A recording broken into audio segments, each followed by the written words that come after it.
손을 눈앞으로 들어보세요. 마치 노인 한 의사가 손금을 보는 것처럼요.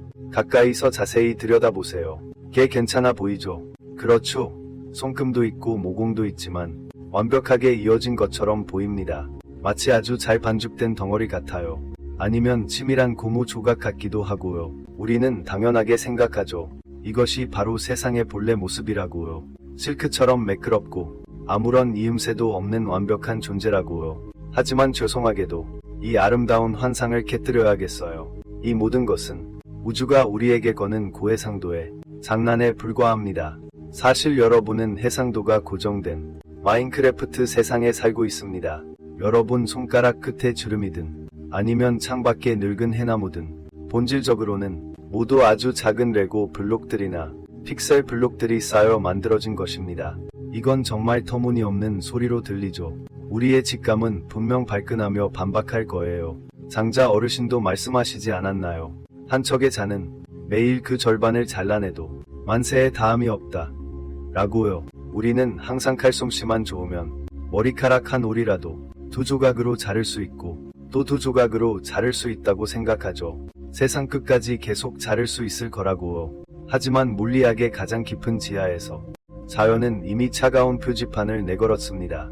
그 위에는 여기까지라고 쓰여 있고 절단 엄금이라고요. 안 돼요. 더 이상 자를 수 없습니다.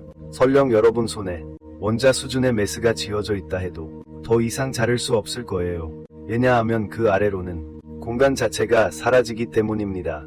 오직 우주의 픽셀 기반만 남을 뿐이죠. 오늘 우리가 할 일은 바로 그 깊이를 알 수 없는 토끼굴 속으로 뛰어들어 우주 해상도의 절대적인 한계를 찾아 나서는 것입니다. 플랑크 길이. 우리가 그 척도에 도달하면 공간이든 시간이든 우리가 자랑스러워하는 현실감이든 모든 것이 통째로 무효화될 겁니다. 준비됐나요? 이제 현실 세계의 화질을 낮출 겁니다. 하지만 우리가 발을 동동 구르며 그 끝을 알 수 없는 미시적 심연으로 뛰어들기 전에 먼저 되돌아가서 가장 먼저 논리로 이런 부드러운 느낌을 조각내려 했고 심지어 거의 모든 고대 그리스인들을 미치게 만들 뻔했던 그 형님을 만나봐야 합니다. 물리학을 고려하지 않고 오직 사회적인 관점에서만 본다면 제노는 파티에서 절대 만나고 싶지 않은 그런 사람일 겁니다. 한번 상상해보세요. 당신이 와인 한 잔을 들고 신나게 방을 가로질러 치즈 한 조각을 가지러 가려고 합니다. 그러면 기원전 5세기의 이 고대 그리스인 남자가 갑자기 튀어나와서 당신 앞을 가로막고 음흉하게 웃으며 아 하고 말할 겁니다. 친구, 너는 그 치즈를 절대 잡을 수 없어. 당신은 눈을 굴리며 장난 그만 쳐 라고 하겠죠. 제논, 저기 겨우 몇 미터 떨어져 있잖아. 아니야, 아니야, 아니야. 그는 손가락을 하나 내밀면서 철학 역사상 유명하고도 가장 사람을 미치게 하는 공연을 시작할 겁니다. 자, 들어봐. 내가 그 치즈에 도달하려면 먼저 절반의 길을 걸어야 하지. 맞지? 당연하지. 그럼 됐네. 내가 절반을 다 걸으면 아직 절반이 남지. 그 남은 절반을 걸으려면 또 그 절반의 절반을 먼저 걸어야 해. 그리고 남은 부분의 또 절반, 또 절반. 내가 이 거리를 아무리 잘게 잘라도 항상 아주 조금의 거리가 남을 거야. 내가 걸어야 할.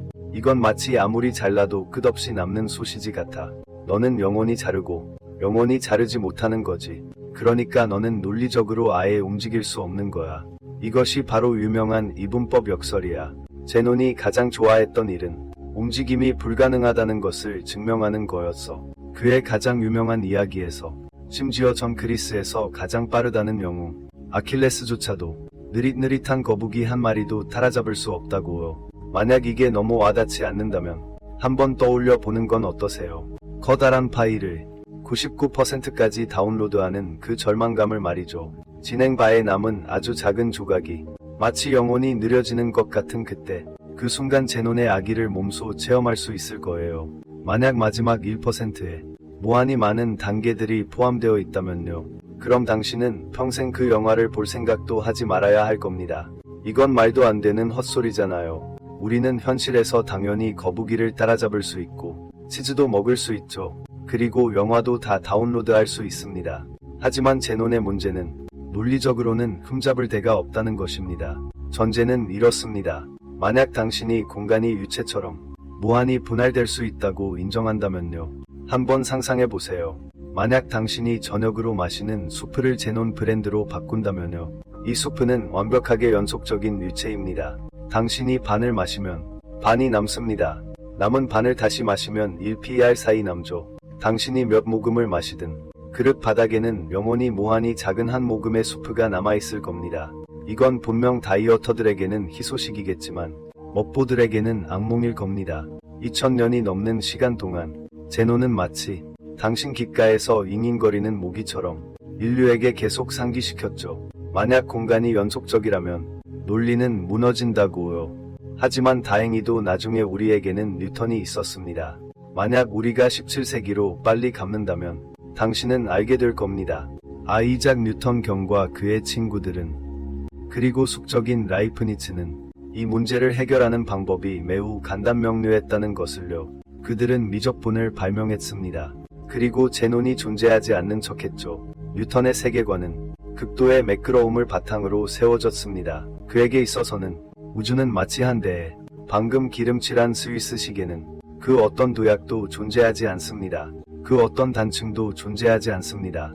이건 마치 중국 고대인들이 말했던 기와 같습니다. 천지에 가득 찬 끊임없이 이어지는 혼돈의 유체죠. 라틴어에는 이런 명언이 있습니다. 자연계에는 도약이 없다. 이런 세계관에서는 모든 것이 연속적입니다. 시간은 장강의 물처럼 흐르고 공간은 화북평원처럼 끝없이 펼쳐지죠. 만약 당신이 사과 하나가 떨어지는 속도를 계산하고 싶다면 시간은 무한히 작은 순간으로 나눌 수 있다고 가정할 겁니다. 거리 또한 무한히 작은 조각으로 나눌 수 있다고 말이죠. 마치 이렇게 말하는 것과 같아요. 액션 영화 한 편을 한 프레임씩 잘라서 분석하는 거죠. 하지만 뉴턴은 이보다 훨씬 급진적이었습니다. 그는 이 프레임들이 무한히 앓을 수 있다고 생각했어요. 시간을 아무리 잘게 나누더라도 심지어 1초의 1만 분의 1이라 할지라도 그 순간은 여전히 매끄럽다고 말이죠. 이 실크처럼 부드러운 철학은 정말이지 너무나 유용했습니다. 덕분에 우리는 증기기관을 만들었고 행성 교도를 계산했으며 심지어 사람을 달에 보내기도 했으니까요. 몇 세기 동안 물리학자들은 일종의 가짜 평온함에 빠져 있었습니다. 그들은 믿었죠. 만약 충분히 날카로운 칼만 있다면 우주라는 이 커다란 버터 덩어리를 무한히 잘라낼 수 있을 거라고. 우리는 모든 밑바닥을 꿰뚫어 보았다고 생각했습니다. 그 비극적인 오스트리아인이 나타나기 전까지는요. 그가 이 테이블을 가차없이 걷어차 뒤엎어버렸죠. 루트비히 볼츠만 바다코끼리처럼 수북한 큰 수염을 기른 얼굴로 그는 자애로운 산타클로스처럼 보였죠. 하지만 그는 과학사에서 가장 가슴 아픈 비극적 영웅 중 한 명이었습니다. 19세기 말 비록 과학자들이 이미 원자라는 단어를 사용해서 화학 반응을 설명하기 시작했지만 대다수의 정통 물리학자들, 즉 상아탑 꼭대기에 앉아있던 거물들은 말이죠. 예를 들어 유명한 에른스트 마흐 같은 사람들이요. 모두 원자가 그저 편의를 위해, 계산을 위해 발명된 가상의 개념이라고 굳게 믿었죠. 그들은 물질이 본질적으로 연속적인 에너지장이라고 생각했어요. 마치 무한히 나눌 수 있는 젤리처럼요. 이런 입자에 대한 혐오는 단순히 물리학적인 것에 그치지 않았어요. 심지어 철학적인 것이기도 했죠. 당시 주류 견해는 세상이 완벽해야 한다고 믿었어요. 세계가 혼돈스러운 계속 충돌하는 작은 공들로 이루어져 있다는 것을 인정하는 것은 그야말로 미학적인 타락이었죠. 저속한 유물론이었고요. 이 장면을 한번 상상해보세요. 볼츠만이 홀로 강단에 서서 아래에 앉은 그 고집불통 노인들에게 이렇게 말하려 하죠. 이 물 한 잔이 연속적으로 보이지만 사실은 미친 듯이 충돌하는 미세한 입자들로 이루어져 있습니다. 그러자 아래에 있던 마흔은 경멸하는 미소를 띠고 이렇게 반문하겠죠. 루드비, 그럼 원자 하나 보여줘 보게. 그러자 모두가 폭소하죠. 현미경이 아직 충분히 강력하지 않던 그 시대에는 이건 그야말로 결정타였어요. 당신은 지구가 평평하다고 굳게 믿는 사람에게 지구의 곡류를 보여줄 수 없어요. 그를 우주로 차 보내지 않는 한 말이죠. 볼츠만의 일생은 이런 괴롭힘 속에서 보냈습니다. 그는 확고한 입자론자였지만 연속성을 맹신하는 세상에 살았죠. 그는 물질이 입자라는 것뿐만 아니라 이 이론을 사용하여 열역하게 본질을 이끌어냈어요. 열은 유체가 아니라 원자 운동의 통계적 결과라고요. 그는 미시적 혼돈을 거시적 질서와 연결하는 공식을 마음에 새겼습니다. 이로써 전 세계의 조롱에 맞서려고 했죠. 이런 고독은 치명적이었습니다. 그는 자신이 시대에 버림받은 실패자라고 생각했어요. 과학계의 돈키호테였죠. 마른 말을 타고 연속성이라는 이름의 풍차를 향해 돌진하는 1906년 가을, 볼츠만은 이 적대적인 세상에서 완전히 기력을 소진했습니다. 이탈리아의 그림 같은 풍경을 자랑하는 두이노에서 그의 가족들이 해변에서 햇살을 즐기고 있을 때 이 위대한 물리학자는 여관방에서 목을 매 자살했습니다. 이것은 운명이 던진 가장 잔혹한 농담이었습니다. 그가 죽은 지 채 3년도 되지 않아 장페랭이 브라운 운동에 대한 연구를 통해 반박할 수 없는 원자의 존재를 증명했기 때문입니다. 전 세계는 볼츠만에게 사과해야 합니다. 오늘날 만약 당신이 빈 중앙 묘지에 간다면 볼츠만의 묘비를 볼 수 있을 겁니다. 그 위에는 감상적인 묘비명 대신 단지 그가 가장 암울한 시기에 도출해낸 공식이 새겨져 있습니다. 이것은 인류 인식의 전환점이었습니다. 볼츠만은 자신의 삶으로 증명했습니다. 물질은 연속적이지 않다는 것을요. 그것은 픽셀화되어 있습니다. 세상은 매끄러운 시럽 한 방울이 아니라 수많은 미세 입자들의 축제입니다. 만약 볼츠만이 오늘날까지 살아있었다면 우리가 앞으로 발견할 것들을 보았을 때 그는 약간의 안도감을 느꼈을지도 모릅니다. 하지만 그보다 더 크게는 아마 충격을 받았을 겁니다. 왜냐하면 그는 단지 물질을 잘게 나눴을 뿐이었으니까요. 물질을 담고 있는 무대, 즉 공간과 시간 자체에 대해서는 사람들은 여전히 그것이 매끄럽다고 완고하게 믿었으니까요. 결국 원자는 작지만 여전히 연속적이고 매끄러운 공간 속을 이리저리 움직이고 있었으니까요. 그렇죠. 볼츠만조차도 감히 상상하지 못했을 겁니다. 이 입자와의 저주가 이렇게 깊이까지 퍼져나갈 줄은요. 이 마지막 환상을 깨려면 우리는 볼츠만보다 더 보수적이고 더 마지못한 혁명가가 필요했습니다. 그는 심지어 진리를 발견하고 싶어 하지도 않았습니다. 그는 단지에 관한 전구의 수학적 결함을 고치고 싶었을 뿐입니다. 만약 볼츠만이 비극적인 훈육자였다면, 그렇다면 막스 플랑크는 극도로 마지못한 혁명가였습니다. 아셔야 합니다. 플랑크는 폭탄 머리를 하고 세상을 뒤흔들고 싶어하는 그런 록스타가 아니었다는 것을요. 오히려 정반대였습니다. 그는 심지어 쓰레기를 버리러 갈 때도 3피스 정장을 입는 그런 독일인 노신사였습니다. 그는 극도로 보수적이고 극도로 엄격하며 극도로 혼란을 싫어했습니다. 만약 그가 오늘날 태어났다면 아마 이런 사람이었을 겁니다. 아파트 주민 채팅방에서 이웃의 잔디밭 높이가 규정을 어겼다고 불평하는 사람이었겠죠. 그의 평생의 꿈은 뉴턴이 세운 그 웅장하고 매끄럽고 완벽한 물리학 대계를 유지하는 것이었습니다. 하지만 1900년 베를린에서 플랑크는 그를 골머리 썩게 만드는 문제에 직면해 있었습니다. 바로 흑체 복사였죠. 이 이름에 겁먹지 마세요. 당시 독일 산업계는 더 효율적인 전구를 만드는 것이 시급했습니다.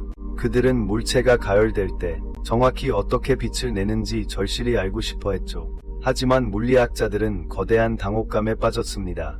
고전적인 연속성 이론, 즉 뉴턴의 이론에 따르면 물체가 온도를 가지고 있는 한 그 물체에서 방출되는 고주파 에너지, 예를 들어 자유선은 무한대가 됩니다. 이는 물리학 역사에서 자유선 재앙이라고 불리죠. 이건 과장된 수사법이 아닙니다. 이건 진짜 재앙이에요. 그 의미는 만약 당신이 고전 물리학을 믿는다면 벽난로에서 단지 성냥 하나를 켰을 뿐인데도 이 성냥에서 나오는 자유선과 X선은 무한되어야 한다는 겁니다. 그 순간 당신의 벽난로는 물론 심지어 지구 전체가 이 성냥에서 방출된 복사에너지에 의해 순식간에 기화되어야 합니다. 분명히 이런 일은 일어나지 않았죠. 우리는 여전히 플라스마 덩어리가 되는 대신 벽난로 옆에 편안히 앉아 불을 쬐고 있습니다. 이는 고전 물리학 대계에 비가 새고 있다는 것을 보여줍니다. 그것도 아주 심하게 새고 있다는 거죠. 플랑크는 모든 고전적인 방법을 시도했습니다. 수학 공식을 반죽처럼 주무르고 또 주물렀죠. 하지만 그 빌어먹을 무한대는 여전히 유령처럼 따라다녔습니다. 결국 1900년의 그 우울한 겨울에 이 보수적인 신사는 조상 대대로 내려온 것을 거스르는 가설을 세울 수밖에 없었죠. 그 느낌은 평생 채식만 해온 고승이 살기 위해 어쩔 수 없이 커다란 돼지고기찜 한 조각을 삼키는 것과 다름없었죠. 그는 눈을 감고 이를 악물며 자신에게 말했죠. 좋아. 만약 에너지가 물처럼 연속적으로 흐르지 않는다면, 에너지가 기관총의 총알이나 자판기에서 나오는 동전처럼 하나씩 묶여서 나오는 것이라면 어떨까? 이것이 바로 양자의 탄생이었죠. 플랑크의 가설은 에너지는 가장 작은 단위로만 거래될 수 있다는 것이었죠. 이건 마치 은행에 가서 돈을 인출하는 것과 같아요. 고전 물리학의 세계에서는 원하기만 하면 1원도 인출할 수 있고 0.5원도, 심지어 0.00000001원도 인출할 수 있죠. 하지만 플랑크의 은행에서는 창구 직원이 싸늘하게 말할 겁니다. 죄송합니다, 손님. 저희 지점의 최소 거래 금액은 1양자입니다. 잔돈은 거슬러 드리지 않습니다. 푼돈은 받지 않습니다. 당시에는 정말이지 상상조차 할 수 없는 파격적인 주장이었죠. 플랑크 이전에는 모든 사람이 세계가 한없이 선명한 벡터 이미지라고 생각했죠. 아무리 확대해도 선은 매끄러울 거라고요. 그런데 플랑크가 갑자기 나타나 아닙니다. 라고 외쳤죠. 세계는 위성사진 같은 거예요. 극한까지 확대하면 온통 모자이크 투성이를 보게 될 겁니다. 플랑크 자신도 이 생각에 너무 놀랐죠. 그는 그 후 여러 해 동안 자신의 주장을 뒤집으려고 했고, 이 보기 흉한 가설을 고전 물리학이라는 예쁜 상자 안으로 도로 집어넣으려 했죠. 그는 이것이 단지 절박한 행동이며 정답을 맞추기 위해 어쩔 수 없이 벌인 수학적 잔꾀에 불과하다고 말했습니다. 하지만 그는 실패했습니다. 그를 밤잠 못 이루게 했던 작은 플랑크 상수. 플랑크 상수는 살아남았을 뿐만 아니라 바이러스처럼 물리학의 토대 위에 미친 듯이 퍼져나갔습니다. 고전 물리학의 황금 시대를 완전히 종결시켰습니다. 에너지가 입자라는 것을 받아들여야 했으니 플랑크는 이참에 숫자 놀이를 좀 해보기로 결정했습니다.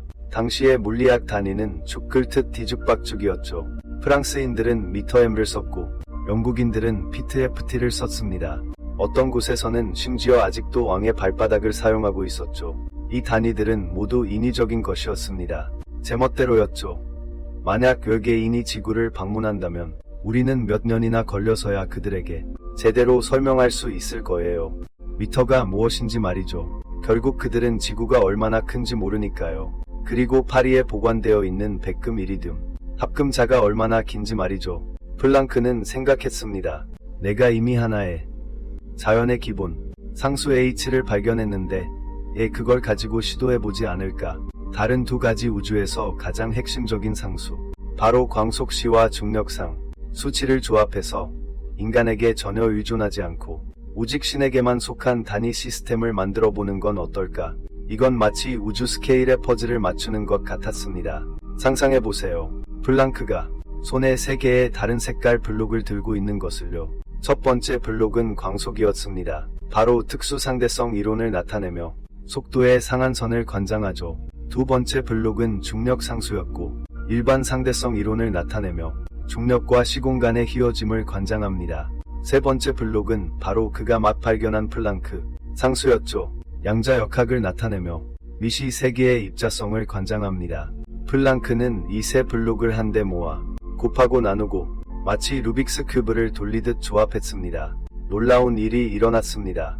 모든 물리적인 길이와 시간, 질량이 모두 서로 상쇄되었습니다. 찰칵 하는 소리와 함께 그들은 색깔과 모양이 완벽하게 맞아떨어지며 하나로 결합되었습니다. 오직 하나, 아주 미세한, 순수한 길이 단위만 남았습니다. 이 길이는 대략 1.6 곱하기 10의 35제곱미터입니다. 이것이 바로 플랑크 길이입니다. 이 단위 시스템의 정말 대단한 점은 우주 전체에서 통용되는 거죠. 만약 우리가 언젠가 정말로 팔 4개 달린, 머리 3개 달린 외계 문명을 만났을 때 그들에게 미터나 초에 대해 이야기하면 그들은 완전히 어리둥절할 거예요. 하지만 우리가 플랑크 길이에 대해 이야기하면 그들은 즉시 촉수를 내밀어 우리와 하이파이브 할 거려. 어라, 너희도 이걸 아는구나 하면서요. 이게 바로 우주의 마지노선인 거죠. 하지만 그때 당시에는 지구상에 아무도 이걸 중요하게 생각하지 않았어요. 플랑크 자신도 이렇게 생각했죠. 이건 아마 별 의미 없는 수학적 우연에 불과할 거야. 이건 마치 이런 식이죠. 피라미드의 높이를 밑변으로 나누면 그 길이가 놀랍게도 원주율과 같다는 걸 발견해요. 아, 정말 멋지다. 라고 생각하겠죠. 그리고는 바로 돌아서서 잊어버리고 오늘 저녁에 뭘 먹을지 계속 고민하는 거예요. 당시 최고 물리학자들도 그저 편리한 계산 도구 단위로만 여겼어요. 아무도 생각하지 않았죠. 이것이 정말 어떤 물리적 실체를 나타낸다고요. 그들은 이것이 우주가 공식을 보기 좋게 만들기 위해 남겨둔 한 귀퉁이라고 생각했어요. 하지만 그들은 틀렸어요. 아주 크게 착각했죠. 플랑크가 의도치 않게 건드린 것은 단순한 숫자가 아니었어요. 그것은 이 우주의 가장 밑바닥 해상도예요. 그것은 물리학의 통행금지 표지판이 박혀있는 곳이죠. 그 스케일 아래에서는 심지어 거리라는 단어 자체도 의미를 잃게 돼요. 이 숫자가 도대체 얼마나 작은지 이해하려면 그 긴 영의 나열만 봐서는 소용없어요. 인간의 뇌는 이런 숫자에 대해 전혀 개념이 없으니까요. 우리는 진정한 아찔한 스케일 다이빙을 해야 해요. 심호흡 한번 하세요.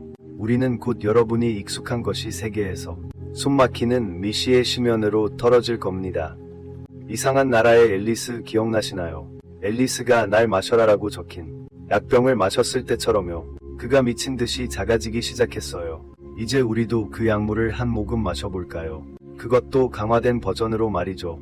우리는 이제 잠수하기 시작할 거예요. 이곳의 공기는 점점 더 희박해질 거고요. 상식도 점점 더 쓸모없어질 겁니다. 우선 우리는 대략 1mm 크기로 작아져 볼게요. 여러분은 이제 개미 한 마리 정도의 크기가 되었어요. 제 책상 위에 서 있다고 상상해 보세요. 눈앞에 이 노트북 컴퓨터는요. 그야말로 하나의 거대한 검은 화강암 산맥처럼 보일 거예요. 키보드 틈새에 박힌 평소엔 제가 귀찮아서 지우지도 않던 그 과자 부스러기들이 지금의 여러분에게는 마치 웅장한 피라미드처럼 보일 겁니다. 하지만 이건 그저 몸풀기일 뿐이에요.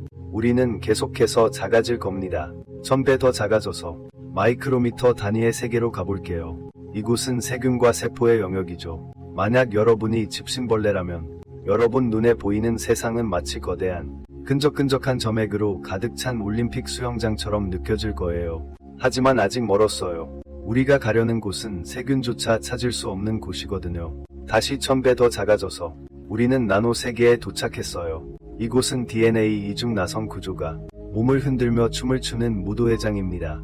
이 정도 스케일에서는요. 바이러스가 마치 정교한 달 착륙선처럼 보일 정도예요. 만약 우리가 서유기의 손오공처럼 세포 안으로 들어가 본다면 여러분은 보게 될 겁니다. 단백질 분자들이 마치 바쁜 택배 기사들처럼 세포 골격이라는 고속도로 위를 미친 듯이 오가는 모습으로 여기서 우리는 잠시 멈춰야 해요. 왜냐하면 더 아래로 내려가면 생물학이 더 이상 통하지 않기 때문이죠. 우리는 이제 불안감을 자아내는 물리, 학의 황무지로 들어갈 거예요. 심호흡하세요. 우리는 이제 그 축소 조절 손잡이를 끝까지 돌려버릴 겁니다. 만약 여러분이 영상 자막에 있는 그 마침표를 지구만큼 크게 확대한다면 그 마침표를 구성하는 각각의 원자들은 아마도 포도 알갱이처럼 보일 거예요. 이제 그 포도 알갱이 중 하나 안으로 들어가 볼까요? 여러분은 이렇게 생각할지도 몰라요. 원자 내부는 뭔가로 가득 차 있어요. 마치 석류 알갱이로 꽉 찬 석류 같아요. 아니면 정어리가 가득 들어찬 통조림 같죠. 틀렸어요. 원자 내부에서 가장 놀라운 점은요. 무엇이 있는지 때문이 아니에요. 바로 무엇이 없는지 때문이죠. 원자 내부는 절망적일 정도로 텅 비고 황량한 죽음의 땅이에요. 이런 텅 빈 느낌을 여러분께 전달하기 위해 수소 원자를 한번 베이징 올림픽 주경기장인 야오차오 스타디움 전체를 안에 넣을 수 있을 만큼 확대해 볼게요. 그럼 그 아주 중요한 원자 질량의 99.9%를 차지하는 원자핵은 파리 한 마리 크기밖에 안 될 거예요. 스타디움 한가운데에 요렇게 둥둥 떠 있는 거죠. 그럼 전자는요. 원자핵 주변을 날아다니는 것들은 스타디움 가장 높은 관중석에서 윙윙거리는 모기 몇 마리 정도 될 거예요. 게다가 여러분은 이 모기들을 제대로 볼 수도 없을 거예요. 왜냐하면 이 스케일에서는 너무나 빠르게 움직여서 구체적인 형태를 잃고 말죠. 흐릿하고 유령 같은 구름 안개처럼 변해서 관중석 전체를 뒤덮고 있을 거예요. 만약 여러분이 그 원자핵 파리 옆에 서서 주위를 둘러본다면 북저기는 관중석이 아니라 끝없이 펼쳐진 허무함 뿐일 거예요. 파리와 모기 사이는 광대하고 순수한 진공 상태죠. 이 허공은 원자 부피의 99.999999999%를 차지해요. 이건 여러분과 제가, 여러분이 앉아있는 의자가, 이 건물이, 심지어 히말라야 산 전체가 본질적으로 텅 비어 있다는 뜻이죠. 이른바 단단함이라는 감각은 단지 이 전자 구름들이 선풍기 날개처럼 고속으로 회전하면서 만들어내는 환상일 뿐이에요. 만약 여러분 몸속 모든 원자핵, 바깥의 빈 공간을 전부 빼내고 여러분을 순수한 물질로 압축한다면 전 인류 70억 명 모두를 합쳐도 각설탕 하나 크기밖에 안 될 거예요. 이 각설탕이 무시무시하게 무겁긴 하겠지만 대략 수억 톤 정도 나갈 테지만 크기는 정말 딱 그 정도예요. 불교에서는 모래 한 알에 우주가 담겨 있다고 말하죠. 물리학자들은 이렇게 말할 겁니다. 이 모래알 대부분이 사실 텅 비어 있다고요. 벌써부터 어지럽죠. 그렇죠. 우리는 것이 세계에서 시작해 줄곧 떨어져 핵에 도달했습니다. 즉 10의 15제곱미터 스케일이죠. 거의 바닥에 다다른 것 같다고 생각할 수도 있습니다. 결국 원자핵은 이미 물질의 기본, 구성 부분이니까요. 더 아래로 얼마나 많은 층이 있을 수 있을까요? 바로 여기가 우주가 가장 교활한 지점입니다. 마치 이게 전부인 것 같은 착각을 안겨주죠. 하지만 사실은요. 원자핵 스케일에서 바라본 플랑크 길이는 마치 당신이 지구에 서서 원자핵을 바라보는 것만큼이나 아득히 멀어요. 아니, 어쩌면 그보다 더 멀죠. 우리는 지금 저 파리처럼 작은 원자핵 옆에 부유하고 있습니다. 즉 10의 15제곱미터 지점이죠. 그런데 우리의 목적지인 플랑크 길이는 10의 35제곱미터입니다. 이 사이에는 무려 20개의 자릿수가 차이나요. 물리학자들은 이 영역을 대사막이라고 부릅니다. 정말 잘 어울리는 이름이죠. 왜냐하면 10의 16제곱미터부터 10의 35제곱미터까지 펼쳐진 이 광활한 스케일 안에는 현재 이론에 따르면 거의 아무런 새로운 물리 구조도 없다고 해요. 더 작은 입자도 없고 더 복잡한 구조도 없죠. 오직 한없이 길고 지루하며 심지어 신조차도 타분해할 것 같은 황무지뿐입니다. 이 사막을 횡단하는 것이 얼마나 절망적인 일인지 느끼게 해주기 위해 마지막이자 가장 극단적인 사고 실험을 해봅시다. 아마 당신의 뇌가 살짝 과부하될 수도 있으니 부디 단단히 마음먹으세요. 이제 다시 자막의 마침표를 응시해주세요. 만약 우리가 이 보잘것없는 작은 검은 점을 계속해서 확대해서 보이는 우주 전체만큼 크게 만든다면요. 네, 잘못 들으신 거 아니에요. 그 마침표가 이제 수천억 개의 은하를 품은 광대한 우주가 된 거죠. 이 마침표 우주에서 원래의 그 원자핵은 이제 태양계 전체만큼 커졌어요. 상상해보세요. 1조 7천억 킬로미터에 달하는 원자핵이요. 빛이 전속력으로 날아가도 무려 2달이 걸릴 거예요. 이렇게 거대한 스케일에서 그 전설적인 플랑크 길이는 얼마나 될까요? 대략 박테리아 하나의 크기와 맞먹죠.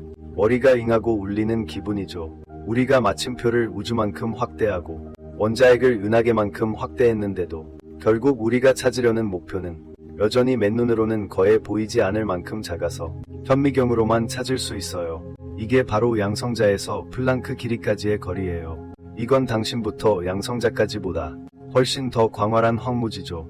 우리 슈퍼 대형 강입자 가속기는 인류가 만든 가장 강력한 현미경인데도 전력을 다해도 이 사막의 가장자리만 겨우 스칠 수 있을 뿐이에요. 이 사막을 진정으로 가로지르려면 우리는 은하계만큼 큰 가속기를 만들어야 해요. 그래서 현 이론을 검증하는 게 그렇게 어려운 이유죠. 그건 사막 끝에 있는 이야기거든요. 이 사막은 너무나 깊어서 우리가 마침내 10의 35제곱미터 끝에 도달했을 때 우리는 단순히 작은 곳에 도달한 것이 아니라 물리학의 경계에 다다른 거예요. 왜 그 바닥선이 그렇게 깊고 먼 곳에 있을까요? 왜 자연은 그렇게 많은 노력을 들여 원자 아래에 이렇게 두터운 허공의 기초를 깔아 놓았을까요? 가장 중요한 건 만약 우리가 정말 분수를 모르고 억지로 그 바닥선 안으로 침범하려 하면 무슨 일이 벌어질까요? 마블 영화 팬으로서 죄송하지만 이 순간에 그런 얄미운 이과생 역할을 해야겠네요. 하지만 제가 꼭 말씀드려야겠어요. 마블은 거짓말을 했어요. 그것도 뻔뻔하게 얼굴색 하나 안 변하고요. 앤트맨에서 스카든 랭은 신비로운 피 입자를 통해 계속 작아집니다. 심지어 아원자 수준까지 작아집니다. 그는 찬란하고 다채로운 양자 영역으로 들어갑니다. 그곳에는 기묘한 공중 보양 도시들이 있습니다. 우색찬란한 빛의 아우라도 감돕니다. 심지어 길을 잃어서 그 안에서 30년 동안 살았던 장모님도 있습니다. 이거 들으면 아주 로맨틱하죠? 그렇죠. 하지만 물리학은 당신에게 알려줄 겁니다. 이건 완전히 말도 안 되는 소리라고요. 만약 당신이 정말 스콧 랭처럼 원자보다 더 작게 줄이려 한다면, 심지어 플랑크 길이까지 작아진다면 당신은 절대 어떤 양자 도시도 보지 못할 겁니다. 수년 동안 헤어졌던 장모님은 더더욱 못 볼 겁니다. 당신은 죽을 것이고 아주 장엄하게 죽을 겁니다. 아주 기이하게 말이죠. 심지어 샌프란시스코 전체를 당신과 함께 묻어버릴 겁니다. 당신은 초소형 블랙홀이 될 겁니다. 그리고 한순간에 폭발할 겁니다. 저도 알아요. 이게 좀 믿기지 않을 수도 있다는 거요. 우리는 보통 생각하죠. 작아지는 것은 단지 기하학적 크기에 관한 일이라고요. 하지만 물리학의 지하실에서는 크기와 에너지는 서로 묶여있는 삼쌍둥이와 같아요. 이는 바로 물리학을 극도로 복잡하게 만든 독일인 덕분이죠. 베르너 하이젠베르크입니다. 그리고 물리학을 극도로 무겁게 만든 남자 덕분입니다. 알베르트 아인슈타인입니다. 먼저 하이젠베르크에 대해 이야기해 봅시다. 그는 이 우주의 하나에 매우 독단적인 조항을 정했습니다. 불확정성 원리인데요. 간단히 말해 이 원리는 우리에게 알려줍니다. 관측 자체가 일종의 폭력행위라는 것을요. 당신이 더 작은 것을 선명하게 보려면 당신은 더 폭력적인 수단을 사용해야 합니다. 상상해보세요. 당신이 한 치 앞도 보이지 않는 어두운 방에 있다고 상상해보세요. 당신의 임무는 공중에서 마구 날아다니는 파리 한 마리를 찾아내는 것입니다. 당신 손에는 손전등도 없고 레이더도 없습니다. 당신에게는 공 몇 개만 있을 뿐입니다. 당신은 어떻게 이 파리를 찾을 건가요? 당신은 오직 허공에 공을 던지는 수밖에 없습니다. 만약 당신이 던지는 것이 가볍고 펄럭이는 탁구공이라면 당신은 아마 몇 번 더 던져서 우연히 파리를 맞출 수도 있을 겁니다. 하지만 탁구공은 너무 컸어요. 심지어 파리 옆을 스쳐 지나갈 수도 있었죠. 그리고 당신은 전혀 느끼지 못할 거예요. 게다가 탁구공이 튕겨 돌아오는 경로도 너무 모호해서 당신은 그저 대략적으로만 알 수 있을 뿐이죠. 그 구역에 뭔가 있는 것 같다고. 마치 안개 낀 물총으로 쏘는 것과 같아요. 세부 사항은 전혀 볼 수 없죠. 당신은 이를 악물고 더 정확한 도구로 바꾸기로 결심했어요. 당신은 탁구공을 고속으로 발사되는 쇠구슬로 바꿨어요. 이번에는 당신의 정확도가 확실히 향상되었죠. 쇠구슬은 아주 작아서 맞히기만 하면 파리가 어느 지점에 있는지 정확히 알 수 있죠. 하지만 문제가 생겼어요. 이건 바로 고속 쇠구슬이잖아요. 당신이 파리를 맞힌 그 순간 거대한 운동 에너지가 직접 그 불쌍한 벌레를 산산조각 내버리거나 아니면 저 멀리 안드로메다로 날려버릴 거예요. 이것이 바로 미시 세계의 잔혹한 진실이죠. 당신이 이 파리 날개가 얼마나 미끄러운지 만져보고 싶다고요. 죄송하지만 당신의 손가락은 파리보다 1억 배나 크잖아요. 당신이 냅다 찌르면 파리는 느껴지고 말 거예요. 우리가 더 작은 물체를 보려면 반드시 파장이 더 짧은 빛을 사용해야 해요. 그런데 파장이 짧다는 것은 광자의 에너지가 더 높다는 것을 의미하죠. 당신이 세포를 보고 싶다면 일반 가시광선으로도 충분해요.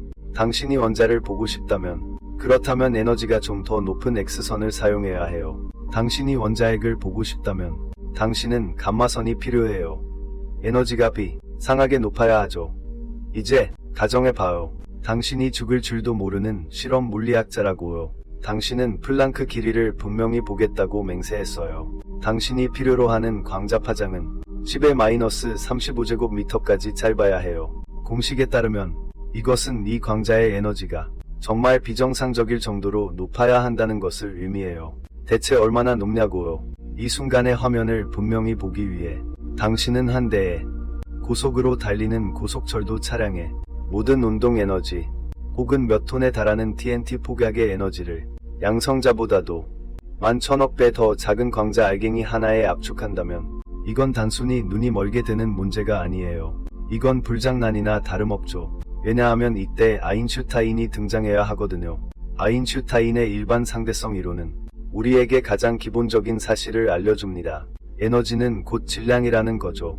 에너지도 질량과 마찬가지로 중력을 발생시킨다는 겁니다. 보통의 경우 광자의 에너지는 매우 작아서 발생하는 중력은 무시할 수 있습니다. 하지만 지금 우리가 만들려고 하는 건 바로 그 슈퍼 광자예요. 이 광자가 지닌 에너지는 너무나 엄청나서 게다가 우리가 강제로 이렇게 작은 공간 안에 압축했잖아요. 이때 무시무시한 일이 벌어집니다. 이 극히 작은 영역 안의 에너지 밀도가 시공간 자체도 견디지 못할 정도로 커진 거예요. 공간은 미친 듯이 휘어지기 시작하고 마치 담배꽁초로 타버린 종이처럼요. 중력은 무한대가 되어 빛조차 탈출할 수 없게 되죠. 당신은 사실 에너지로 스스로에게 감옥을 만든 거예요. 하나의 세계를요. 축하해요. 당신은 미니 블랙홀을 만들었어요. 당신이 이 슈퍼 광자로 플랑크 길이의 목표물을 비추려고 할 때 이 광자는 목표물을 타격하는 순간 즉시 미니 블랙홀로 변할 거예요. 그리고 당신이 보려던 그 목표물을 주변 정보와 함께 한 입에 삼켜버리겠죠. 당신이 보낸 탐사 신호는 이 감옥에 갇혀버려서 영원히 돌아올 수 없게 됩니다. 이건 단순히 삼키는 게 아니라 정보의 영구적인 감금이에요. 개미인간이 되려던 당신에게는 훨씬 더 비참한 결말이 기다리고 있어요. 호킹 복사 이론에 따르면 미니 블랙홀은 불안정해서 극도로 빠르게 증발합니다. 블랙홀이 작을수록 더 빨리 증발할수록 방출되는 에너지는 더 격렬해집니다.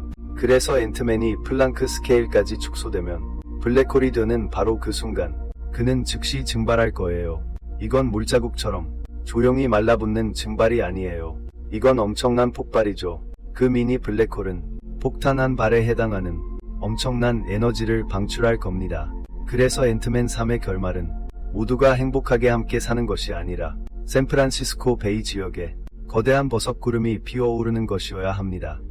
이건 단순히 기술적인 문제가 아니에요. 이건 자연의 가장 근원적인 사생활 보호 메커니즘이에요. 10의 33제곱미터를 선명하게 보고 싶다고요. 그럼 조금 더 큰 블랙홀을 만들어낼 겁니다. 그래도 포기하지 않고 10의 34제곱미터를 선명하게 보고 싶다면요. 더 밀도가 높은 블랙홀을 만들게 될 겁니다. 한계에 도전하고 싶어서 10의 35제곱미터를 선명하게 보고 싶다고요. 그럼 완벽한 플랑크 블랙홀을 만들게 될 겁니다. 아무리 노력해도 아무리 큰 가속기를 만들더라도 그 가속기가 은하계만큼 크다고 해도 당신은 플랑크 길이보다 더 작은 해상도를 얻을 수 없을 거예요. 왜냐하면 이 해상도를 초월하려는 모든 시도는 그 영역의 시공간을 스스로 파괴하게 만들 것이기 때문입니다. 마치 이런 거죠. 우주가 아주 도도한 화가 같다고나 할까요? 당신은 멀리서 그의 그림을 감상할 수 있고 돋보기를 들고 세부사항을 볼 수도 있죠. 하지만 기어이 현미경을 들고 캔버스 섬유를 들여다보려 한다면 그는 그 작은 캔버스 조각을 직접 태워버릴 거예요. 그러고는 차갑게 말하겠죠. 너무 자세히 보면 이 화면을 망쳐버릴 거야. 그러니 플랑크 길이는 그저 아주 작은 숫자만이 아니에요. 그것은 물리학의 절대적인 경계입니다. 이 경계 아래에서는 심지어 기하학 자체도 효력을 잃습니다. 만약 당신이 굳이 묻는다면 플랑크 길이보다 작은 곳에는 무엇이 있을까요?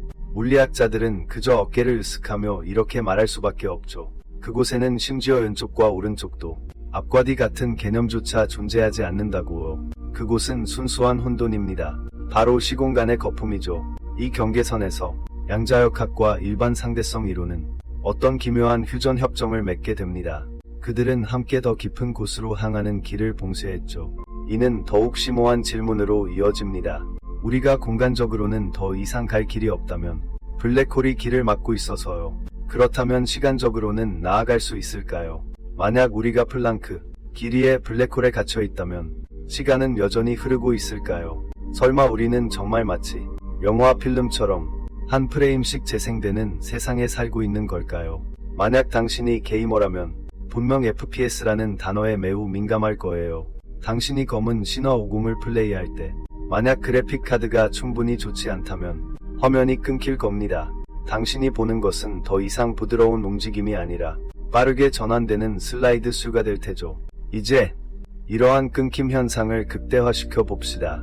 우리가 이미 알고 있듯이 공간은 하나하나의 가장 작은 픽셀, 블록으로 조립되어 있다는 것과 아인슈타인이 또 우리에게 알려줬듯이 광속은 우주에서 속도 상한선이라는 것을요. 그렇다면 섬뜩할 정도로 소름 돋는 한 가지 추론이 등장합니다. 만약 광속이 초월 불가능하다면 공간에도 최소 단위가 있다면 빛이 한 픽셀에서 다음 픽셀로 이동하는 데에는 분명 시간이 걸릴 테죠. 이는 마치 당신이 부루마블 게임을 하는 것과 같습니다. 당신의 말마 이 한 칸에서 다음 칸으로 점프할 때 그 사이에는 간격이 있죠. 당신은 반 칸에서 멈출 수 없고 한 칸을 점프하는데 걸리는 시간보다 더 적은 시간을 사용할 수도 없습니다. 이 최소한의 시간 간격이 바로 빛이 하나의 플랑크 길이를 통과하는 데 걸리는 시간입니다. 만약 당신이 계산기를 꺼내서 눌러본다면 당신은 보자마자 현기증이 날 정도의 숫자, 대략 10의 44제곱초. 이것이 바로 플랑크 시간이죠. 불교 경전에서는 찰나가 아주 짧다고들 하죠. 심지어 손가락 한 번 튕기는 게 60찰나라고도 해요. 1찰나에 900번의 생멸이 있다고 하고요.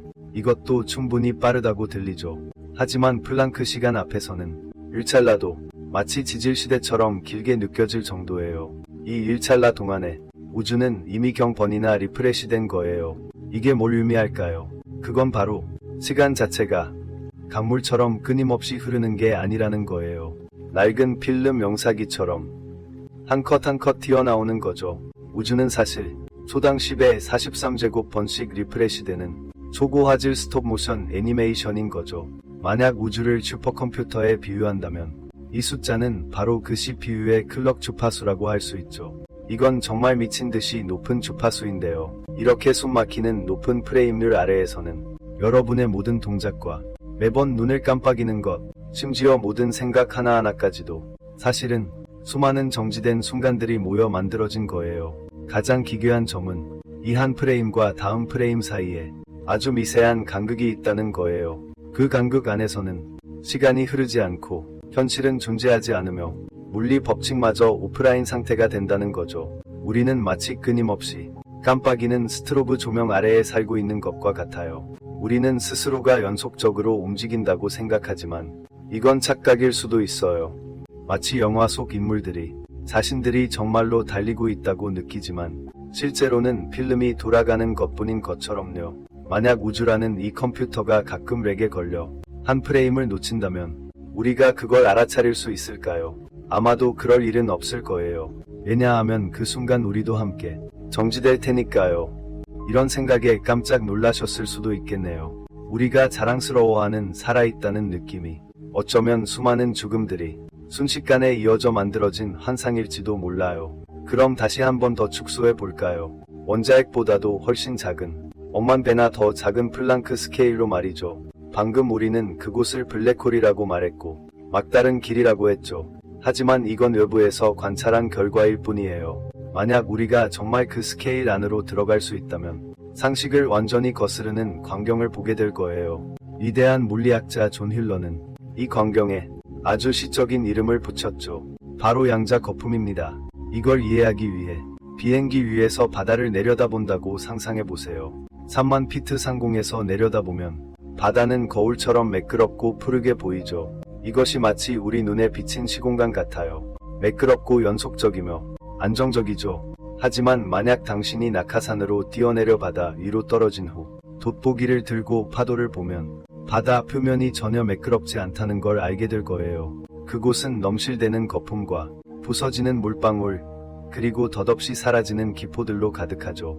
플랑크 스케일에서는 시공간 자체가 마치 끓어오르는 거품 덩어리 같아요. 여기서는 기하학이 완전히 미쳐 날뛰는 곳이에요. 앞뒤 좌우는 물론 안정적인 과거와 미래도 없죠. 공간은 계속해서 찢어지고 재조합되고 있어요. 단순히 위치만 변하는 게 아니라 심지어 공간의 모양, 즉 위상 구조까지 미친 듯이 변형되죠. 한순간 전에는 완벽한 구체였던 곳이 다음 순간 갑자기 도넛 모양으로 찢어지고 이어서 또 복잡한 커피잔 형태로 뒤틀리기도 하고 그 모양새마저도요. 끓는 물속의 기포처럼 미세한 오몰이 한순간 펑하고 솟아나서 완전히 상관없는 두 곳을 연결했다가 다음 순간 또다시 터져 사라져 버려요. 이곳에서는 인과율마저 우스갯소리 같죠. 사건 A가 사건 B를 일으킨다는 법칙이 이곳에서는 꼭 들어맞지 않거든요.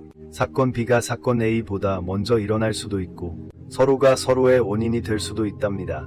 과연 가상 입자들이 이 혼돈의 숲 속에서 뿅 하고 나타나 에너지를 잠시 빌려 썼다가 빠르게 갚고는 사라지죠. 이것은 끊임없이 계속되는 혼란스러운 양자 광란의 파티입니다.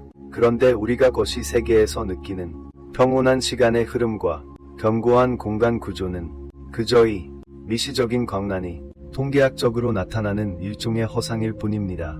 마치 당신이 멀리서 볼 때 그 끓어오르는 거품 바다가 평평하게 보이는 것과 같아요. 만약 이 설명이 당신을 역겹게 만든다면 그건 당신이 이미 이해하기 시작했다는 뜻입니다. 양자역학의 본질은요, 이곳은 인간이 살기에 적합하지 않을 뿐만 아니라 심지어 논리가 살기에도 적합하지 않죠. 당신은 이렇게 모를지도 모릅니다. 좋아요, 형씨. 아래가 많이 혼란스럽다는 건 알아요. 거품과 어물도 많고요. 그런데 이게 저랑 무슨 상관이죠? 제가 저 자신을 앤트맨처럼 줄이지 않는 한 저는 영원히 이런 것들을 마주할 필요가 없는 거 아닌가요? 유감스럽지만 당신은 도망칠 수 없습니다. 왜냐하면 이 우주의 역사에 한순간이 있었기 때문입니다. 모든 것, 즉 당신과 저, 지구, 은하계, 심지어 이 비디오조차도 모두 한때 이 빌어먹을 플랑크 스케일 안에 억지로 기어들어야만 했습니다. 바로 빅뱅의 첫 순간이었죠. 우리가 시간의 비디오 테이프를 되감아 우주가 탄생했던 그 순간으로 되돌아가면 모든 물질과 에너지는 무한히 작은 한 점으로 압축되었죠. 그 시작점이죠. 하지만 그 시작점에서 14-13초 떨어진 지점, 즉 플랑크 시간이 끝나는 그 순간에 우리는 벽에 부딪혔습니다.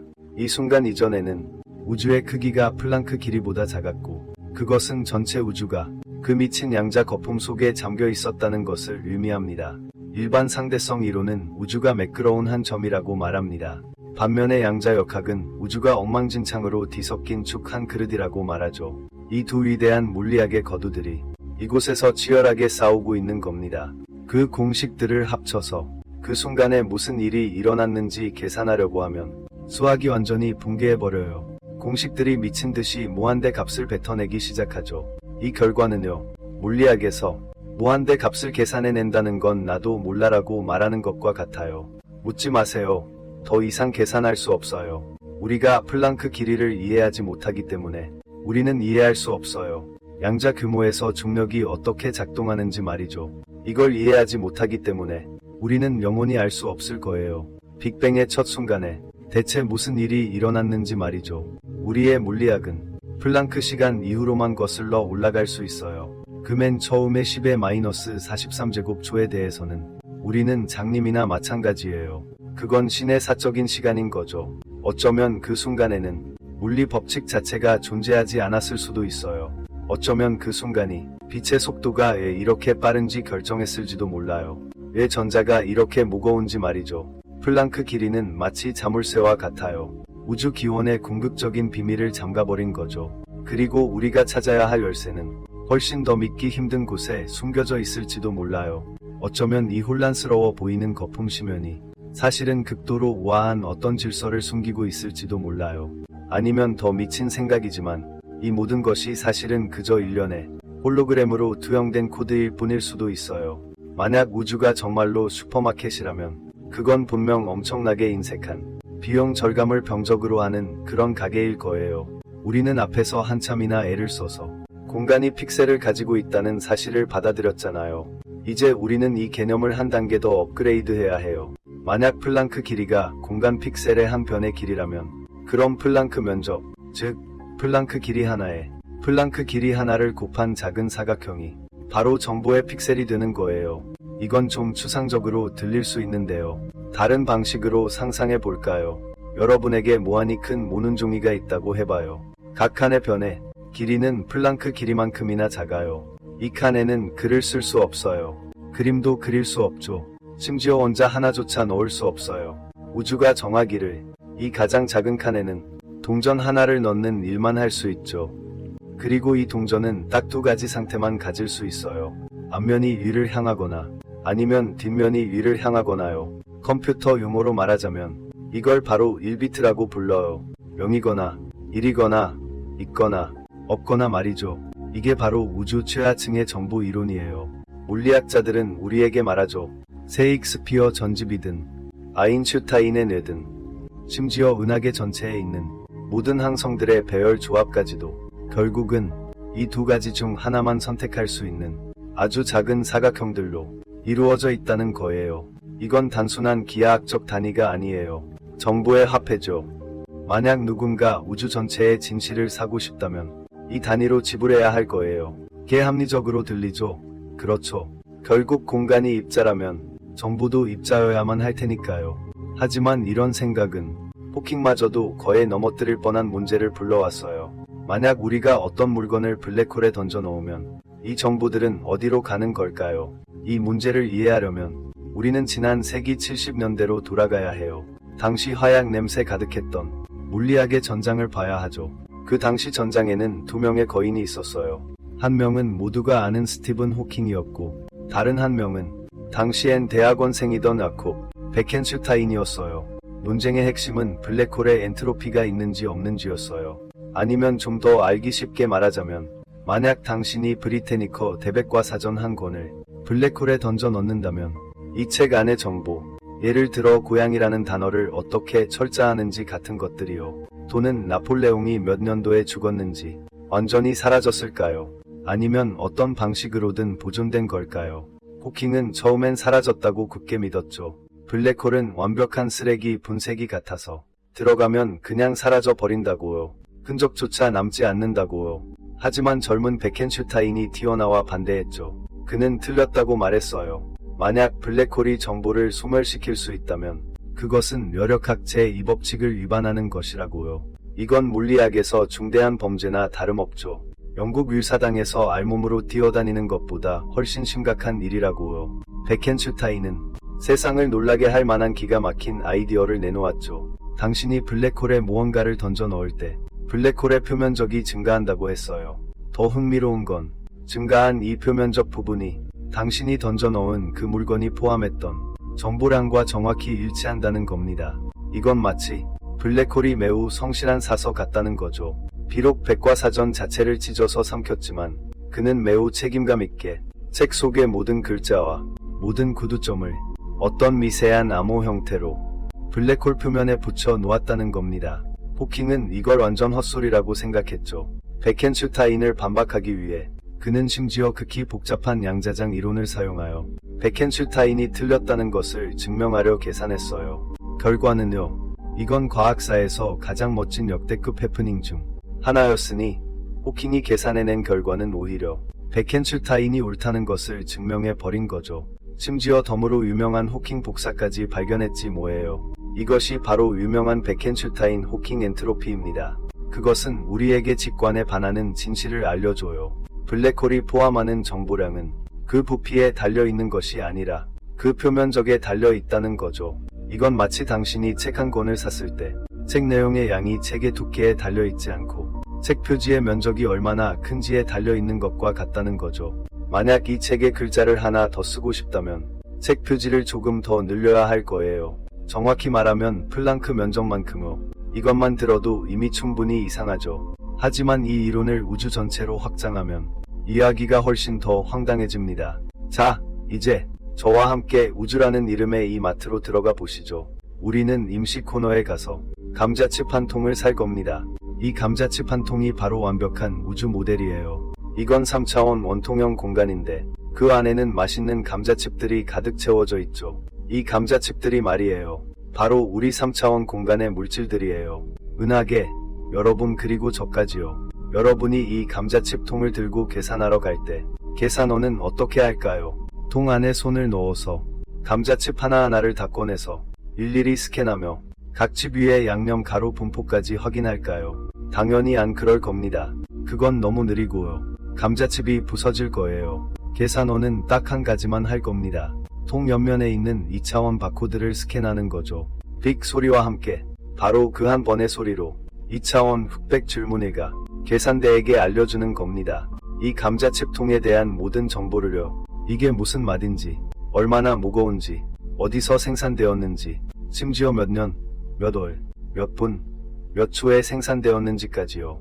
이 비유에서 홀로그램 원리는 우리에게 말합니다. 우리는 바로 이 감자칩 통 안에 살고 있다는 것을요. 우리는 스스로 3차원적이라고 생각하죠. 우리는 앞뒤로 걷고 좌우로 걷고 위아래로 점프도 할 수 있어요.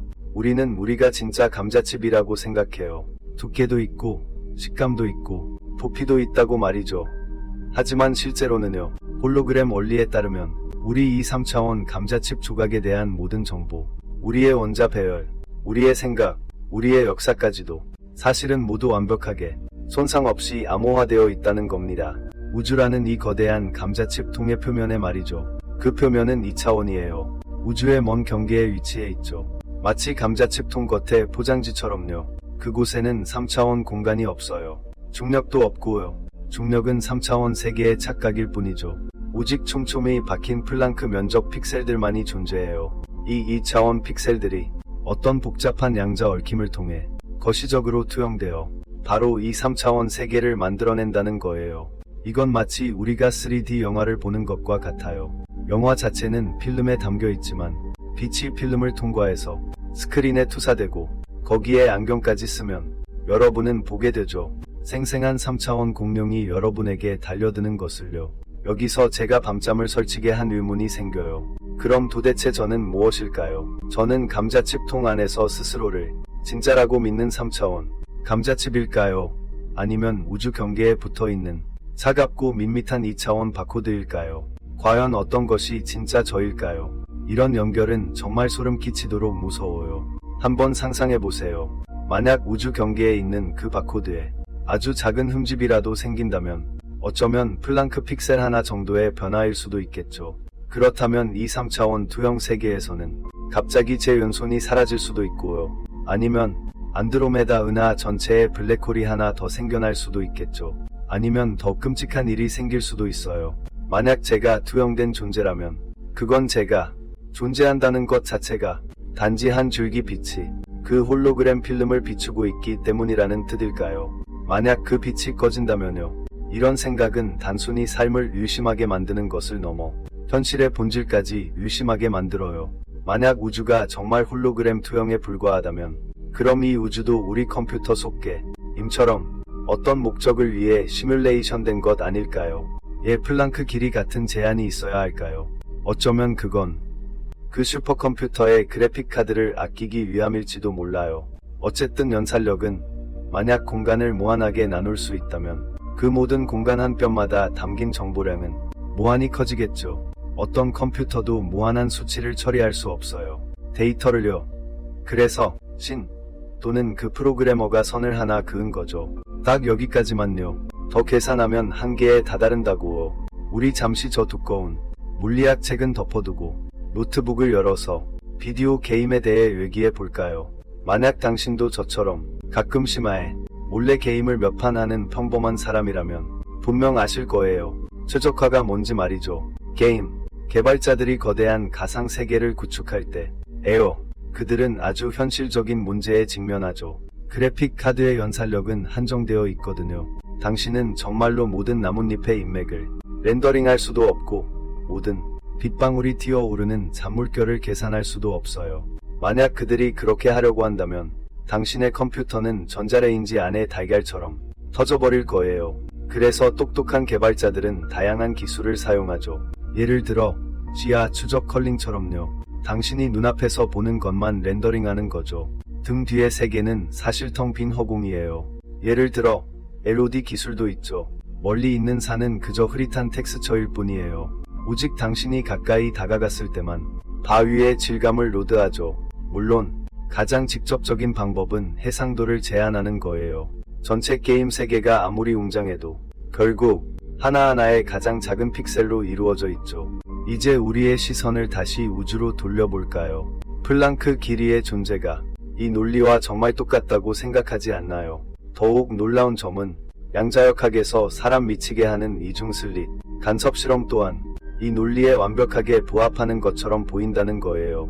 왜 전자는 아무도 그것을 보지 않을 때 흐릿한 확률파처럼 행동할까요? 그런데 카메라를 설치해서 관측하는 순간 그 전자는 순식간에 붕괴되어 실질적인 하나의 입자로 줄어들죠. 만약 당신이 우주를 위한 시뮬레이터 코드를 짜는 프로그래머라면 이건 정말 천재적인 최적화 방안이라고요. 아, 사장님, 저 전자 지금 아무도 안 보고 있는데요. 저희가 여전히 실시간으로 정확한 위치를 렌더링해야 할까요? 당연히 그럴 필요 없지. 그럼 너무 그래픽 메모리 낭비잖아. 그냥 흐릿한 확률 구름으로 대체하면 돼. 대충 계산만 해. 하지만 사장님, 만약 슈레딩거라는 사람이 갑자기 상자를 열어본다면요. 그럼 그가 보는 그 순간에 얼른 특정 지점으로 만들어서 그 전자를 구체적인 위치에 렌더링해. 이게 바로 온디맨드 로딩이야. 알겠어. 만약 우주가 무한히 정교하고 공간이 정말 무한히 분할될 수 있다면 그건 한 알의 먼지 안에도 무한한 정보량이 담겨 있다는 뜻이죠. 그런 우주를 시뮬레이션하려면 당신은 컴퓨터 한 대가 필요할 거예요. 무한한 메모리와 무한한 연산 능력을 가진 슈퍼컴퓨터가요. 이건 논리적으로 불가능해요. 왜냐하면 무한한 에너지는 무한한 열을 의미하고 그건 컴퓨터를 태워버릴 테니까요. 그러니 만약 제가 우주 프로그램을 짜는 신의 프로그래머라면 서버가 다운되는 것을 막기 위해 제가 가장 먼저 할 일은 최소 해상도를 설정하는 거예요. 우리 10의 35제곱미터로 설정하자. 어차피 그 멍청한 탄소 기반 생명체들은 영원히 만들 수 없을 테니 이렇게 작은 것을 볼 수 있는 현미경을 이것만으로도 약 99.999%의 메모리를 절약할 수 있을 거야. 이것이 바로 플랑크 길이가 존재하는 이유죠. 그건 심오한 물리 법칙이 아닐 수도 있어요. 그저 돈이나 연산 능력을 절약하기 위함일 뿐이죠. 그건 마치 우리가 심즈 게임을 할 때처럼 허지를 최고에서 중간으로 조절하는 옵션과 같아요. 만약 우주가 정말 시뮬레이션 프로그램이라면 분명 버그가 있을 거예요. 아니면 적어도 어떤 종류의 픽셀화로 인해 발생하는 잔상이 있을 겁니다. 마치 얼굴을 TV 화면에 바짝 대면 빨강, 초록, 파랑 작은 점들이 보이는 것처럼 우리가 우주의 바닥에 길을 대면 어떤 픽셀 노이즈를 들을 수 있을까요? 바로 크레이그 호건이 페르미 연구소의 물리학자인 그가 시도하고 있는 일이죠. 호건은 이렇게 생각합니다. 만약 공간이 정말 픽셀화되어 있다면 이런 미세한 흔들림이 축적되어 거시적으로 탐지 가능한 홀로그램 노이즈를 형성할 거라고요. 저해상도 사진을 확대하면 가장자리가 흐릿해지는 것과 같아요. 이런 노이즈를 듣기 위해 그는 극도로 정밀한 기기를 만들었으니 바로 홀로그램 간섭계입니다. 이 기계는 우주의 청진기로 시공간의 고요함 속에서 픽셀화로 인해 발생하는 미세한 배경 노이즈를 포착하려고 하죠. 이건 말 그대로 물리학 버전의 디스플레이, 불량 화소 찾기입니다. 한편 천문학자들은 우주 전체를 실험실로 활용하고 있습니다. 우주 가장 깊은 곳에서 날아오는 감마선 폭발을 주시하고 있죠. 논리는 이렇습니다. 만약 공간이 픽셀 큐브로 이루어져 있다면 파장이 다른 광자들이 이 큐브들을 통과할 때 받는 방해가 달라야 합니다. 파장이 짧은 고에너지 광자는 더 쉽게 걸려 넘어지는데 마치 작은 바퀴 스쿠터가 자갈 깔린 길에서 빨리 가지 못하는 것과 같아요. 반면에 파장이 긴 저에너지 광자는 큰 바퀴 오프로드 차량처럼 그냥 밟고 지나갈 수 있죠. 만약 이게 사실이라면 우리가 먼 감마선 폭발을 관측할 때 저에너지 광자가 고에너지 광자보다 아주 조금 일찍 도착한다는 것을 발견해야 할 겁니다. 결과는요, 실망스럽게도 현재 대부분의 실험 결과는 음성입니다. 그 홀로그램 간섭계가 들은 것은 우직 죽은 듯한 고요함 뿐이었고 수십억 광년을 달려온 광자들도 마치 손을 잡고 동시에 도착한 것 같았죠. 하지만 이것이 시뮬레이션 가설이 파산했다는 의미는 아닙니다. 단순히 그 신적인 프로그래머의 기술이 너무 좋아서일 수도 있죠. 그는 단순히 다각형 모델링을 사용한 것이 아니라 어떤 종류의 프랙탈 기반 무한 생성 알고리즘을 사용했거나 아니면 최고 수준의 안티엘리어싱 기능을 켰을 수도 있고요. 심지어 우리가 이해할 수 없는 어떤 종류의 동적 해상도 기술을 사용했을 수도 있습니다. 우리가 정말로 은하계 크기만 한 현미경을 만들어서 플랑크 길이까지 코를 들이대고 볼 때에야 비로소 그는 그 순간의 검사에 대비해 해상도를 높일 겁니다. 이건 마치 그런 공포게임 같아요. 괴물이 뒤돌아보는 그 순간에만 나타나는 것처럼요. 그리고 우주의 픽셀은 아마 당신이 관측하는 그 순간에만 선명해질 겁니다. 이것이 바로 일론 머스크를 매료시킨 그 주제를 이끌어냅니다. 시뮬레이션 우주 가설이죠. 머스크는 과거 유명한 인터뷰에서 이렇게 말했습니다. 우리가 기본 현실, 즉 실제의 비시뮬레이션 세계에 살고 있을 확률은 아마 10만 분의 몇 밖에 안 될 거라고요. 그의 논리는 간단합니다. 우리 게임의 발전 속도를 보세요. 40년 전 우리는 핑퐁 게임을 했죠. 두 개의 사각형과 점 하나가 전부였어요. 40년 후에는 실감나는 VR과 레이 트레이싱 기술을 갖게 됐습니다. 만약 우리가 인류 문명이 앞으로 1만 년 더 발전한다고 가정한다면 우리의 게임은 결국 현실과 구별할 수 없게 될 겁니다. 그때쯤 우리는 수십억 개의 이런 시뮬레이션 우주를 실행할 거예요. 따라서 통계학적으로 볼 때 의식 있는 생명체로서 우리가 그 수십억 개의 시뮬레이션 세계에 살고 있을 확률은 유일한 실제 세계에 살고 있을 확률보다 훨씬 더 크다는 거죠. 물론 이 관점에 반박하는 사람들도 있습니다. 일부 물리학자들은 지적하길 이건 마치 마트료시카 인형처럼 끝없는 함정이라고요. 만약 우리가 우리 우주처럼 복잡한 우주를 시뮬레이션하려면 그렇다면 그 시뮬레이션을 돌리는 컴퓨터는 그 크기와 에너지 소모량이 우리 우주 전체보다 훨씬 더 클지도 모릅니다. 이걸 시뮬레이션이라고 합니다. 만들어진 것이죠. 똑같은 크기의 우주가 이 우주를 시뮬레이션하기 위해 도대체 무슨 의미가 있을까요? 하지만 어쨌든 플랑크 길이는 이 미친 가설을 뒷받침하는 가장 강력한 증거 중 하나입니다. 왜냐하면 그것은 마치 인간이 설정한 매개 변수처럼 보이기 때문입니다. 마치 시스템 붕괴를 막기 위해 설정된 방화벽처럼 말이죠. 만약 이것이 정말 시뮬레이션이라면 우리는 무엇일까요? 플레이어일까요? 아니면 NPC일까요? 이것은 사실 이과 남자 버전의 창세기입니다. 단지 이 버전에서는 신이 프로그래머가 되고 기적은 버그가 되며 유언자는 해커가 됩니다.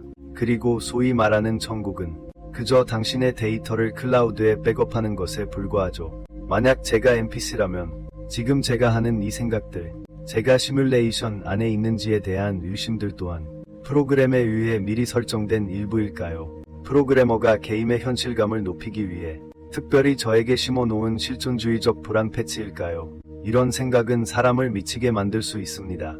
하지만 다른 관점에서 생각해 본다면 이것 또한 이상한 위안감을 주기도 합니다. 만약 이것이 정말 시뮬레이션이라면 적어도 우리 세상에는 디자인이 있다는 뜻이니까요. 어떤 논리가 있다는 거죠. 비록 그래픽카드를 아끼기 위한 것이겠지만 어쩌면 저장하고 불러오기 기능도 있을지도 모릅니다. 하지만 우리가 이런 철학적 광기에 완전히 빠져들기 전에 일단 현실로 돌아와 봅시다. 우주가 실제든 시뮬레이션이든 상관없이 플랑크 길이는 그곳에 있습니다. 넘을 수 없는 경계로서 우리를 차갑게 응시하고 있습니다. 그것은 우리에게 말해줍니다. 인지에는 한계가 있다는 것을요. 하지만 바로 이런 한계가 어쩌면 우리 존재의 근본일지도 모릅니다. 만약 여기까지 끈기 있게 보셨다면, 그리고 뇌가 과열돼서 멈추지도 않았다면, 그렇다면 축하한다. 우리는 이미 함께 제논의 논리 미궁을 헤쳐나왔고 볼츠만의 비극을 목격했으며 앤트맨을 폭사시킬 수도 있는 그 블랙홀을 뚫고 지나왔다. 심지어 우주 계산대 앞에서 내가 감자칩 한 봉지인가 하고 의심하기도 했다. 이제 우리는 여정의 종착점에 서서 닿을 수 없는 플랑크 길이를 되돌아본다. 깊은 현기증을 느낄 수도 있을 것이다. 우리는 항상 우리가 거대하고 연속적이며 현실적인 세상에 살고 있다고 생각했지만 그 결과는 이 세상의 바닥이 구멍투성이일 뿐만 아니라 심지어 픽셀로 이루어져 있다는 걸 발견한 것이었다. 이 느낌은 마치 온라인 연애가 파국을 맞이한 것만큼 단순하지 않다. 이것은 마치 트루먼 쇼에서 보았던 그 고전적인 결말과 같다. 배를 타고 바다의 끝으로 가려고 했을 때 결과적으로 쾅 하는 소리와 함께 배의 앞부분이 벽에 부딪혔는데 그 벽에는 파란 하늘과 흰 구름이 그려져 있었다. 손을 뻗어보니 소위 무한한 하늘이라는 것이 페인트 칠을 한 한 겹의 배경막에 불과하다는 것을 알게 되었다. 이런 허무함은 사람을 숨 막히게 한다. 하지만 여기서 나는 당신에게 약간의 위안을 주고 싶다. 물리학자들은 최근 다음과 같은 의문을 갖기 시작했다. 사실 우리는 계속해서 잘못된 질문을 해왔다는 것을. 우리는 항상 공간 안에 무엇이 있는지 물었지만 어쩌면 진짜 답은 애초에 공간 자체가 없다는 것이다. 미친 소리처럼 들리겠지만 경기장에 가서 멕시코 파도 타기를 한번 보자. 상상해보라. 당신이 수만 명이 있는 경기장에 앉아있을 때 그 엄청난 파도가 관중석을 따라 거세게 굴러가는 것을 보았을 때 그것이 하나의 실체라고 생각하는가? 질량이 있는가? 그것을 나눌 수 있는가? 아니다. 인간 파도 자체는 존재하지 않기 때문이다.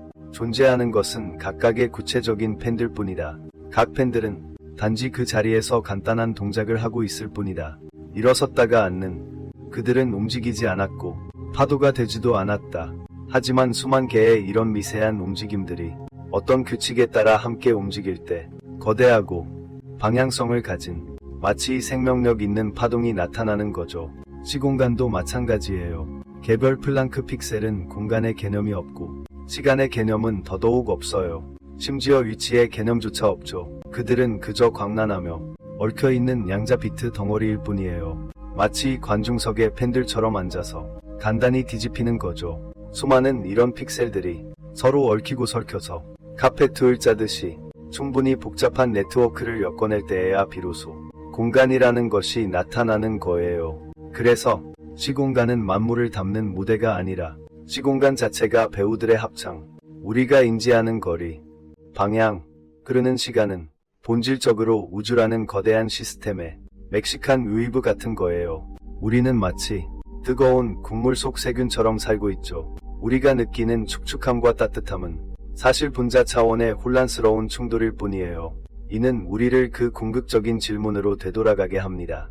우주에는 해상도가 있어야 할까요? 무한히 정교할 수는 없을까요? 만약 신이 정말로 우주를 무한히 정교하게 만들었다면 그것이야말로 진정한 재앙이었을 거예요. 앞에서 말씀드렸듯이 플랑크 길이는 연산력을 절약하기 위한 것이라고 했죠. 하지만 이는 단순히 돈을 아끼기 위함이 아니에요. 우주가 제대로 작동할 수 있도록 하기 위함이죠. 한번 상상해보세요. 만약 공간이 정말로 무한히 분할될 수 있다면 그것은 우주의 모든 순간이 무한한 양의 정보를 처리해야 한다는 뜻이에요. 다음 순간에 무슨 일이 일어날지 계산하려면 무한히 오랜 시간이 걸릴 거예요. 그렇게 되면 우주는 그대로 멈춰버릴 거예요. 시간은 영원히 첫 순간에 갇혀버리고 영원히 흐르지 못하게 되겠죠. 게다가 만약 세상이 연속적이라면 나비 한 마리가 날개를 퍼덕이는 것만으로도 아주 미세한 공기 교란은 무한히 정교한 차원에서는 모두 나비 효과로 인해 무한히 증폭되어 전체 시스템의 인과율이 순식간에 붕괴돼 버리죠. 만약 당신이 컵을 살짝 밀면 컵은 덜어질 수도 있고 하늘로 날아오를 수도 있고 아니면 토끼로 변할 수도 있어요. 바로 플랑크 길이 이 최소 픽셀이 있었기 때문에 우주가 안정성을 갖게 된 겁니다. 이런 불연속성, 이런 단절이 사실 우주의 일종의 보호 메커니즘이에요.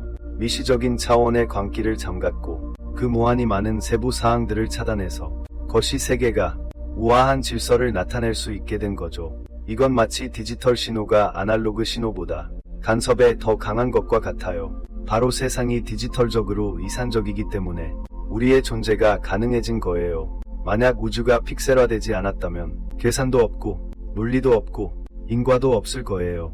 당연히 바로 이 순간도 없을 테고요. 이 문제를 생각하고 있는 당신과 나도요. 우리가 존재할 수 있는 것은 생각하고 사랑할 수 있고 탐구할 수 있는 것은 다름 아닌 우리가 저 해상도 우주에 살고 있기 때문이에요. 이런 결함이 가장 완벽한 설정인 거죠. 자, 이제 다시 손을 들어보세요. 우리가 처음에 했던 것처럼요. 가까이 대고 자세히 보세요. 이 영상을 보기 전에는 당신은 피부 결을 보았을 거예요. 살과 피를요.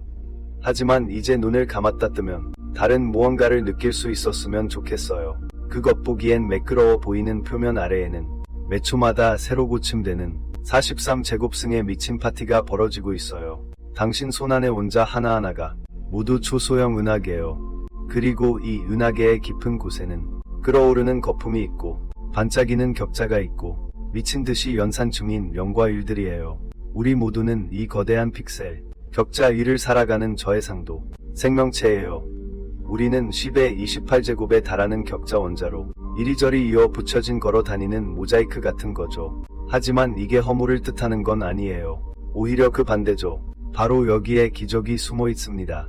차갑고 죽은 오직 0과 1로만 이루어진 픽셀 우주에서 나는 누구인가를 생각할 수 있는 뇌가 나타났어요. 어떤 이론을 위해 자신을 바칠 수 있었던 볼츠만이 나타났죠. 그리고 나타났어요. 시 한 편에 눈물 흘릴 수 있는 당신과 내가요. 세상이 가상이라 할지라도 우리의 놀라움은 진짜예요. 우리가 홀로그램이라 할지라도 우리의 사랑은 진짜죠. 마치 인상파대가 모네의 말처럼요. 마냥 너무 가까이 다가가서 마치 물리학자들이 플랑크 길이를 알아내려 노력하듯이 말이에요. 당신이 보게 될 것은 그저 아무 의미 없는 뒤죽박죽된 물감 점들일 뿐이죠. 이 그림 정말 엉망이라고 생각할 거예요. 온통 노이즈뿐이라고요. 하지만 몇 발짝 뒤로 물러서면 그 혼란스러운 픽셀 점들에서 가장 눈부신 일출이, 가장 부드러운 수령과 가장 감동적인 빛과 그림자가 피어납니다. 플랑크 길이가 우리에게 알려주는 궁극적인 진리는 아마 한 걸음 뒤로 물러서는 법을 배우는 것일 거예요. 영원히 볼 수 없는 가장 작은 픽셀에 집착하지 마세요. 왜냐하면 의미는 픽셀 자체에 있는 것이 아니라 이 픽셀들이 어떻게 연결되고 어떻게 조합되며 어떻게 함께 그려내는지에 있기 때문이죠. 생명이라는 이름의 이 장엄한 그림을요. 그리고 우리는 그림 속 물감인 동시에 이 그림을 감상할 수 있는 유일한 관객이기도 합니다.